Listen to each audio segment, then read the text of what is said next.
लालू यादव का परिवार भी कर रहा है, केजरीवाल की टीम भी कर रही है। कुल मिलाकर इंडी गठबंधन भावी के अनुसूचित जाति समाज में पैदा होने के कारण वर्तमान में कुछ विषय चलते हैं, उस पर हमको अपना विषय रखना चाहिए। देश की बहुत बड़ी पार्टी थी कांग्रेस पार्टी, जिसका अब बहुत कम सांसद रह गए। उस पार्टी के राष्ट्रीय नेता राहुल गांधी और इंडी गठबंधन लगातार एक झूठ फैलाने का काम कर रहे हैं।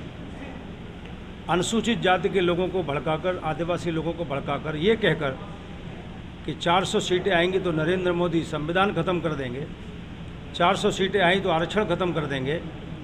मैं उनसे कहना चाहता हूँ, बाबा साहब अम्बेडकर और संविधान का ईमानदारी से कोई पालन कर रहा है तो उन प्रधानमंत्री का नाम नरेंद्र मोदी है। संविधान को खतरा अगर किसी पार्टी से है तो कांग्रेस पार्टी और इंडी गठबंधन से है, क्योंकि संविधान में संविधान सभा के सारे प्रतिनिधियों ने हस्ताक्षर करके लिखा है कि धार्मिक आधार पर आरक्षण नहीं होना चाहिए। लेकिन कांग्रेस पार्टी और इंडी गठबंधन ये धार्मिक आधार पर आरक्षण देकर अनुसूचित जाति, जनजाति और अति पिछड़े लोगों का हक छीनना चाहती है, डाका डालना चाहती है।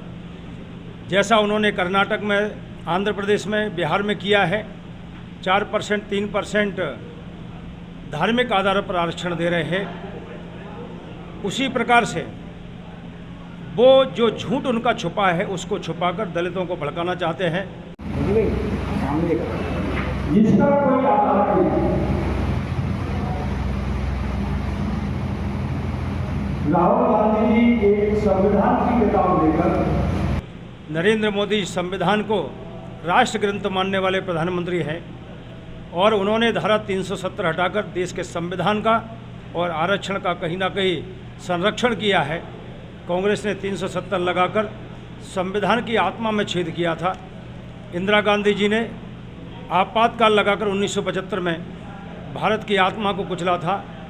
कांग्रेस ने 376 लगाकर 89 सरकारों को, चुनी सरकारों को पटकने का काम किया था।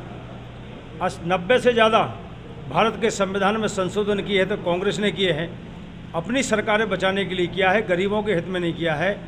इससे स्पष्ट होता है कांग्रेस संविधान विरोधी है और वो दलितों को, पिछड़ों का और आदिवासियों को आरक्षण छीनकर मुसलमानों को यानी कि अल्पसंख्यकों को आरक्षण देना चाहती है, जिसका हम विरोध करते हैं। और नरेंद्र मोदी जी तो संविधान की भावना के अनुसार गरीबों का सशक्तिकरण कर रही है। अपने मंत्रिमंडल में 12 दलित मंत्री बनाती है। हमारे बाबा योगीनाथ जी उत्तर प्रदेश में 9 दलित मंत्री, सभी समाजों के, छोटे छोटे समाजों के भी मंत्री बनाते हैं। राष्ट्रपति भी हम बनाते हैं, हम राज्यपाल भी 3-3 बनाते हैं। इसका मतलब है नरेंद्र मोदी संविधान हितैषी हैं और कांग्रेस संविधान विरोधी है। बाबा नरेंद्र मोदी जी ने पत्रकारों के बीच में कहा भी है, जब तक नरेंद्र मोदी जी हैं तब तक संविधान को आरक्षण कोई खतरा नहीं है। अमित शाह जी ने और नड्डा जी ने भी पत्रकारों के बीच में सभाओं में बहुत स्पष्ट रूप से कहा है कि भारतीय जनता पार्टी बाबा साहब अम्बेडकर और संविधान हितैषी पार्टी है। और इसलिए मैं आप सबके माध्यम से अपने दलित भाइयों से, आदिवासी भाइयों से, अति पिछड़े भाइयों से कहना चाहता हूँ, सजग रहिए कांग्रेस से। ये हमारे हकों पर डाका डालना चाहती है।